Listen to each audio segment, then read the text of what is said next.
Karena kalian punya bakat, kalian punya potensi di bidang yang emang gak didukung, tapi kalian yang mau perjuangin, harus diperjuangin.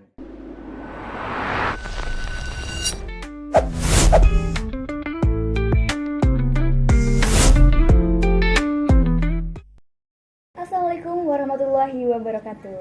Halo Sobat Necis, kembali lagi bersama podcast Necis Talk Juara. Saya Dia Imelda yang akan menemani kalian sampai akhir acara ini. Dan di sini saya tidak sendirian. Saya sudah ditemani dengan siswa yang sangat mencintai kesenian. Dan kemarin baru saja dia mendapatkan juara 2 lomba bermain instrumen solo gitar tingkat Kabupaten Kuningan, yaitu Adani Adi Mulya. Halo Adani. Halo. Bagaimana kabarnya nih? Alhamdulillah baik, sehat. Nih, kemarin kan baru saja mendapatkan juara 2 ya. Bagaimana perasaannya? Ya, siapa sih yang kalau menang gak seneng? Pasti seneng dong dan bersyukur.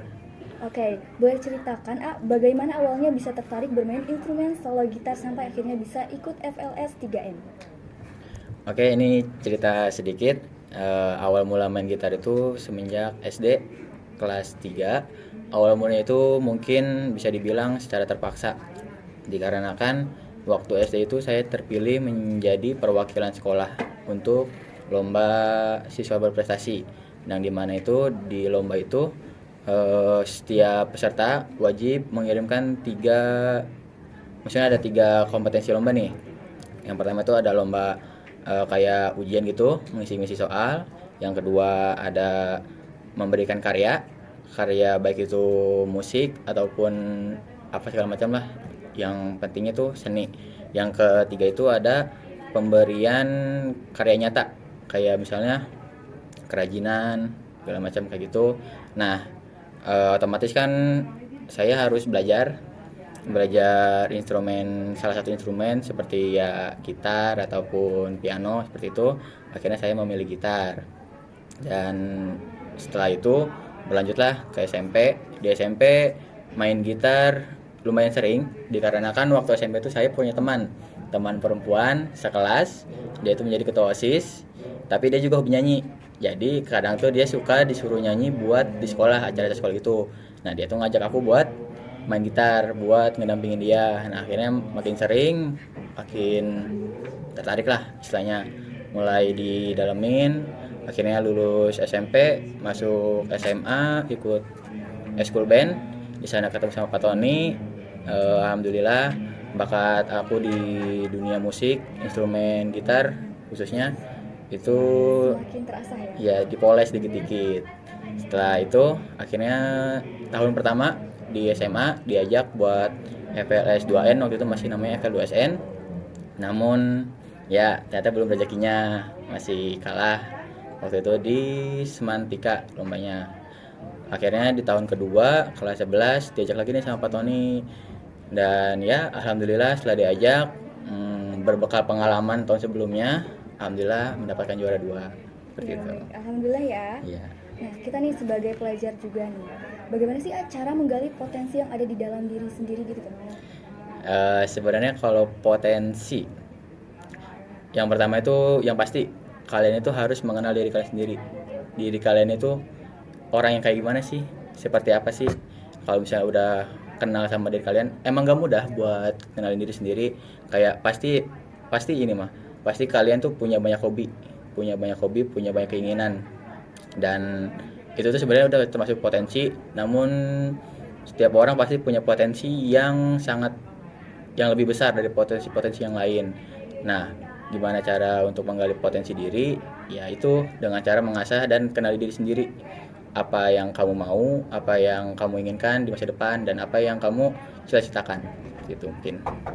Bagaimana sih pola latihan sebelum lombanya? Apakah ada teknik tertentu yang harus lebih banyak dilatihnya? Gak ada sih sebenarnya pola latihan yang selalu diajarkan Pak Tony itu.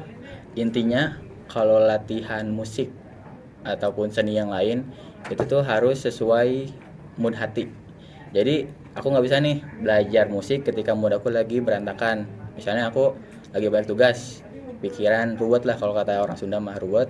Tapi aku belajar gitarnya atau latihan gitar itu tuh nggak bisa. Jadi intinya Kalau teknik belajar gitar, khususnya kalau misalnya mau lomba nih, itu tuh harus eh, tenang dan sesuai dengan isi hati kalian. Jadi nunggu mood dulu. Nah, jadi mood udah seneng, habis itu baru latihan. Metodenya mungkin itu yang selalu diajarkan Pak Tony. Jadi kata Pak Tony, kalau mau belajar musik harus nunggu tenang, harus nunggu moodnya bagus seperti itu. Oke, A. Di SMA Negeri 1 Cileus kan ada eskul band ya, A? Betul? Nah, A ikut nggak eskul band itu? Kebetulan ikut. Ikut. Ikut. Itu kemauan sendiri atau gimana? Nah, sebenarnya ikut eskul band tuh kemauan aku sendiri. Cuman pas minta izin ke orang tua, ternyata nggak diizinin. Dikarenakan ya katanya buang-buang waktu lah segala macam. Akhirnya karena modelan akunya yang kepala batu, keras kepala, tetap aja ikutan. Nah, akhirnya dari modal nekat, ya akhirnya diajak sama Pak Tony buat ikut lomba KS3N. Lihat bakat aku ada di gitar, kebetulan ada lombanya, diajak, alhamdulillah juara. Jadi kadang nekat itu baik ya, jadi nggak selalu berbuat nekat itu buruk. Jadi terkadang kita harus nekat buat capai mimpi kita. Gitu. Genre musik kan banyak ya. Nah, Betul. favorit AA itu apa? Sebenarnya kalau misalnya genre musik itu semua aku dengerin. Aku nggak terbatas harus dengerin genre musik rock lah, harus dengerin genre musik dangdut lah. Tapi aku dengerin semua kayak pop, koplo. Tapi lebih spesifiknya aku paling favorit itu lagu rock sih. Lagu rock ya kayak yang teriak-teriak lah itu. Soalnya kan menurut psikologi juga katanya kalau misalnya lagi stres dengerin lagu rock itu bisa menghilang stresnya, karena kan di kepala kamu nih puyeng, ada yang dipikirin, itu nanti puyengnya itu bakal keusir sama suara keras dari musik rock seperti itu. Oke.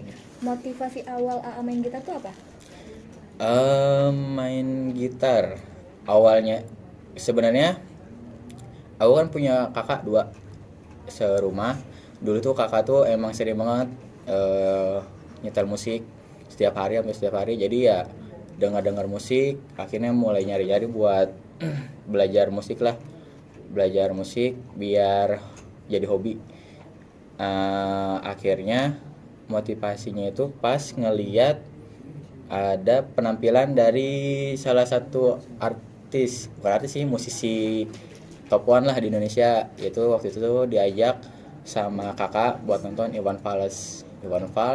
Pas lihat konsernya, wah keren juga nih.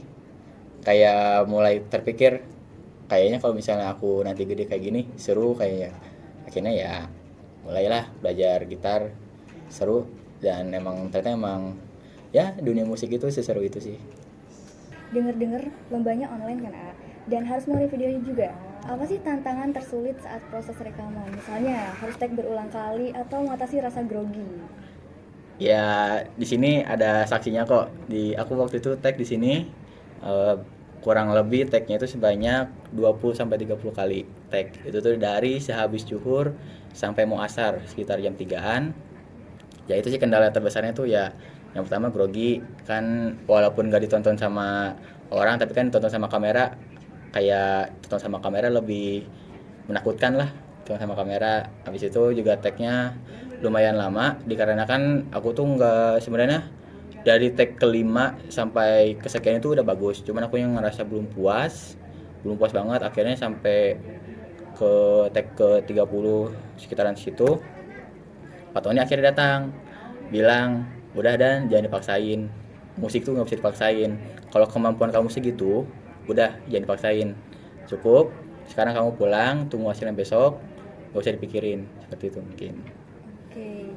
Ada gak sih, A, kesulitan paling besar selama persiapan baik dari segi teknik bermain maupun pengaturan rekaman videonya? Kalau teknik bermain kayaknya Sudah lumayan lancar. sudah lumayan lancar, karena kan emang beberapa instrumen atau apa ya namanya, apa itu kalau misalnya musik, yang musik gitunya, eh pe apa sih namanya? Ya? Entar lupa. instrumennya itu atau revisian melodinya itu tuh ngambilnya dari yang tahun kemarin. Tahun kemarin kan itu lagunya Meluk Dedali. Nah, intro sama akhirannya itu diambil dari situ. Jadi mungkin aku cuma tinggal ngulik-ngulik yang bagian lagunya. Jadi untuk yang intro sama akhirannya itu ngambil dari yang tahun kemarin. Ya dipoles-poles dikit, diubah-ubah dikit, dimodif. Akhirnya terbentuklah lagu yang kemarin aku lombain, yaitu Meluk Dedali, seperti itu. Oke, ada gak sih ya pengalaman yang paling berkesan selama proses latihan atau rekaman video lombanya?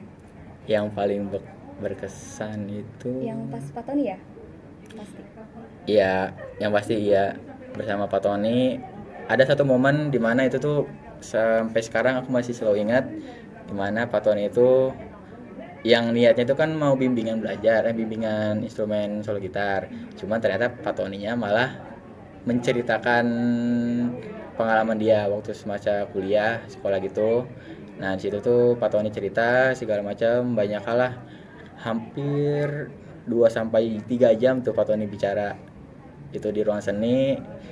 Tapi nggak tahu kenapa yang biasanya aku di kelas tuh ngantuk, tapi ini ngedenger Pak Tony cerita kayak seru banget nih, seru banget, kayak oh iya banyak pengalaman, oh iya kalau misalnya masuk kayak ke musik kayak gini ceritanya kayak gitu.